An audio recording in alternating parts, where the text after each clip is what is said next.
दोस्तों, मैं हूं विशाल और हम हाजिर हैं दिल्ली की कुछ अहम खबरों के साथ।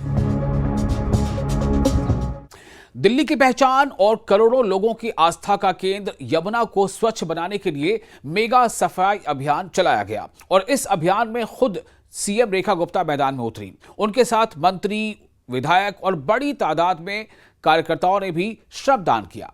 सरकार का कहना है कि यमुना की सफाई सिर्फ सरकारी जिम्मेदारी नहीं बल्कि जन भागीदारी से ही यह मिशन सफल हो सकता है। ऐसे में यह अभियान सिर्फ कचरा हटाने तक सीमित नहीं है बल्कि लोगों को यमुना बचाने का संदेश भी दिया जा रहा है। यमुना में चलाए जा रहे मेगा अभियान को लेकर चीफ मिनिस्टर रेखा गुप्ता ने मीडिया से बातचीत की और इस दौरान उन्होंने बताया कि अलग अलग संगठनों के हजारों वॉलंटियर्स ने श्रमदान में हिस्सा लिया है। इस वक्त पर उन्होंने और क्या कुछ कहा है, सुनिए। लगातार 22 किलोमीटर लंबी यमुना पर अलग अलग पॉइंट पे अपना श्रमदान दे करके मां यमुना की आज सेवा की है। दिल की गहराई से दिल्ली की मुख्यमंत्री होने के नाते आप सबको धन्यवाद मेरा। और ये स्वच्छता अभियान लगातार चलने वाला है। मैं स्वयं समय समय पे आप सबको आमंत्रित करती रहूंगी। राजधानी दिल्ली के छतरपुर विधानसभा क्षेत्र में भीषण गर्मी के बीच पानी की किल्लत को लेकर लोगों का गुस्सा सड़कों पर दिखाई दे रहा है। क्षेत्र के कई गांव और कॉलोनियों के निवासियों ने जल संकट के विरोध में प्रदर्शन किया और अपनी मांगों को लेकर जल बोर्ड कार्यालय तक मार्च निकाला। स्थानीय लोगों का कहना है कि कई बार 10-15 परिवार मिलकर पानी के टैंकर की मांग करते हैं लेकिन 10 से 15 दिन तक भी टैंकर नहीं पहुंचता। लोगों ने यह भी आरोप लगाया है कि पानी के टैंकरों में अनियमितताएं हो रही हैं और पैसे देने वालों को प्राथमिकता मिलती है। लोगों ने चेतावनी दी है कि अगर जल्द ही जल संकट का समाधान नहीं ढूंढा गया तो आंदोलन को और तेज किया जाएगा। परेशान है, अपने आप बिगड़ बुलाए आए हैं क्योंकि इतने परेशान है, कह रहे कि कोई पूछने वाला नहीं है, कोई सुनने वाला नहीं है, कोई जवाब देने वाला नहीं है। यहाँ आते कोई 10-10 घर के लोग इकट्ठे होकर कि हमें पानी का टैंकर दे दो, तो लोगों को 15-15 दिन लिखाते रहते हैं। टैंकरों की चोरी होती रहती है लेकिन लोगों को पानी नहीं मिलता है। और लोगों का कहना है कि अगर हम जाकर कहें किसी को चुपचाप 2000 रुपए में देना तो 2 घंटे में टैंकर पहुंच जाता है। इतना बुरा हाल है। और छतरपुर विधानसभा क्षेत्रफल में सबसे बड़ी है, दिल्ली के अंदर बॉर्डर की सबसे लास्ट की विधानसभा है। इतनी परेशान है कि यहाँ पर पानी की मतलब इनके पास आपूर्ति सोच ही नहीं रहे कि पानी इनको देना भी है। पानी की किल्लत तो छतरपुर में रखते ही हैं लोग, लेकिन ये 3 महीने से बिल्कुल नहीं आ रहा। तो कितनी दिक्कत का सामना का क्या यहाँ के लोकल लोग जो है यही से संपर्क किए या नहीं? सबने बहुत बार किया है, मैं एमएलए के घर भी गए हैं, सब कुछ किया है लेकिन इन्हें कोई रिस्पॉन्स ही नहीं मिलता। बस तसल्ली मिल जाती है, हाँ जी आ जाएंगे।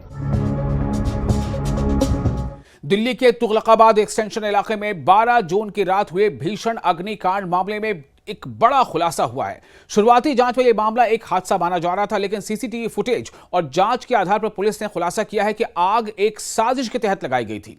इस मामले में एक नाबालिग समेत 4 लोगों को पकड़ा गया है और नाबालिग लड़की है। नाबालिग लड़की से पूछताछ में बताया गया है कि 27 वर्षीय सरिता ने उसे पेट्रोल और माचिस देकर इमारत की 5वीं मंजिल पर रहने वाले दीपक की स्कूटी में आग लगाने के लिए उकसाया था। दरअसल दीपक और सरिता के बीच पैसों को लेकर के विवाद चल रहा था। घटना 12 जून की रात करीब 2:24 की थी। थाना गोविंदपुरी इलाके में तुगलकाबाद एक्सटेंशन में एक घर में अचानक भीषण आग लग गई। आग इतनी तेजी से फैली कि ग्राउंड फ्लोर से लेकर 5वीं मंजिल तक पूरी बिल्डिंग इसकी चपेट में आ गई। इस हादसे में 3 लोगों की मौत हो गई थी और 8 लोग घायल हुए थे। जैसे जैसे पुलिस इसकी तफ्तीश करती है तो पता चलता है कि पड़ोस में लगा ही सीसीटीवी कैमरा कई कुछ गवाही दे रहा है। गवाही इस बात की कि ये पूरा अग्निकांड जो है ये सुनियोजित साजिश है, कोई हादसा नहीं, और इसको अंजाम दिया है 17 वर्षीय एक नाबालिग लड़की ने। इसके पीछे भी एक कहानी है। इस मामले में इतने खुलासे हुए हैं जो लोगों को हैरान कर देंगे। सबसे पहला, उस बिल्डिंग में 5वीं मंजिल पे जो दीपक रहता है उसने एक 27 वर्षीय युवती सरिता से 80,000 रुपए ले रखे हैं। सरिता वही जो उसकी एक जमाने में गर्लफ्रेंड हुआ करती थी। अब 80,000 रुपए दीपक से वसूलने के लिए सरिता ने इस पूरे अग्निकांड को अंजाम दिया।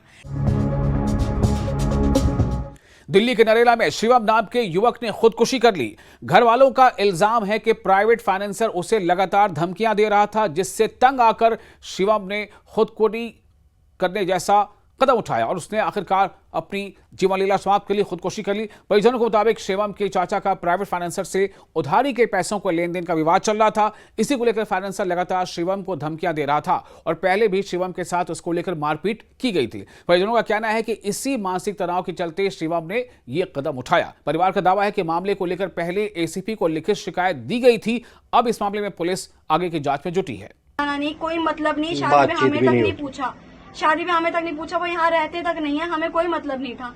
और मेरे भाई को बुला के धमकी दी और बोला तेरे को तेरे बाप को दोनों को मारूंगा। 2 दिन पहले धमकी दी थी मेरे भाई को कि तेरे को तेरे बाप को दोनों को मारूंगा, या तो उसे ढूंढ के लाके दो या उसका कर्जा दो। तो क्या कहना है आपका, उसकी मौत का जिम्मेदार कौन है? वो बिल्लू और वो मोटी, जिसकी वजह से जिसने मेरे पापा का नाम लिया था।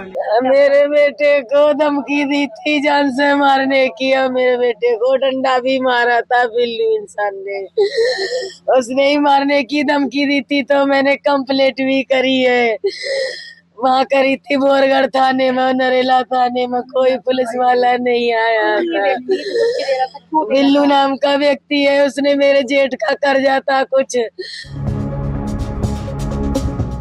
पूर्वी दिल्ली के गाजीपुर थाना इलाका स्थित डिस्ट्रिक्ट पार्क में एक युवक की चाकू मारकर हत्या किए जाने का मामला सामने आया है। मृतक की पहचान राजकुमार के तौर पर हुई है, जो पेशे से पेंटर था और फेज 3 डेयरी फार्म इलाके में रहता था। आपको बता दें कि राजकुमार पर 1 वार सामने से और 2 वार पीठ पर किए गए, जिससे काफी खून बह गया। इसके बाद उसे गंभीर हालत में उसे अस्पताल ले जाया गया, लेकिन डॉक्टरों ने उसे मृत घोषित कर दिया। फिलहाल हत्या के पीछे की वजह साफ नहीं है और न ही किसी पुराने विवाद की जानकारी सामने आई है, लेकिन पुलिस आसपास लगे सीसीटीवी फुटेज खंगाल रही है ताकि आरोपियों की पहचान की जा सके। घायल थे वो, और वो उनकी मृत्यु हो चुकी थी क्योंकि ब्लड ज्यादा निकल गया। 3 चाकू लगे थे, 1 यहाँ और 2 यहाँ पीछे, तो वो मृत्यु हो चुकी थी उनकी। तो हम जब तक हॉस्पिटल ले गए, जब तक जवाब दे दिया डॉक्टर ने। 6 व्यक्ति थे, 6 में तो 3 बंद हैं यहाँ पे, और ये 3 बंदे बोल रहे हैं कि हमें पता ही नहीं है वो कौन थे। 3 वो भी थे, तो इसका हमें कोई जानकारी नहीं। गाजियाबाद के मसूरी थाना क्षेत्र में युवक की आत्महत्या के मामले में पुलिस ने बड़ी कार्रवाई करते हुए आत्महत्या के लिए उकसाने के आरोप में एक युवक और युवती को गिरफ्तार कर लिया है। पुलिस के मुताबिक मृतक अमन सिंह ने कथित तौर पर प्रेम प्रसंग और आपसी विवाद के चलते फांसी लगाकर जान दे दी थी। पुलिस के मुताबिक 11 जून 2026 को प्राप्त तहरीर के आधार पर मुकदमा दर्ज करके इसके बाद अभियुक्तों की गिरफ्तारी के लिए टीम गठित की गई, जिसके बाद शनिवार को मुखबिर की सूचना पर मसूरी पुलिस ने मामले में नामजद अभियुक्त अभिषेक कुमार वर्मा और अभियुक्ता रितिका को गिरफ्तार कर लिया है। पूछताछ में सामने आया है कि मृतक अमन, अभियुक्त अभिषेक और युवती रितिका एक दूसरे को पहले से जानते थे और सभी अमरोहा के रहने वाले हैं। पुलिस के मुताबिक अमन और रितिका के बीच पिछले 3-4 वर्षों से बातचीत थी, लेकिन कुछ समय से दोनों के रिश्तों में तनाव रह रहा था। इसी दौरान रितिका और अभिषेक के बीच नजदीकियां बढ़ने लगी, जिसकी जानकारी अमन को हो गई। पुलिस के अनुसार 11 जून को अमन सिंह रितिका के किराए के कमरे पर पहुंचा था, जहां तीनों के बीच बातचीत हुई और विवाद हुआ। बाद में रात के समय अमन ने कमरे के दूसरे हिस्से में जाकर अंदर से कुंडी बंद कर ली और पंखे से लटक कर आत्महत्या कर ली। मामले की जांच के दौरान मिले तथ्यों के आधार पर पुलिस ने दोनों को गिरफ्तार कर लिया है।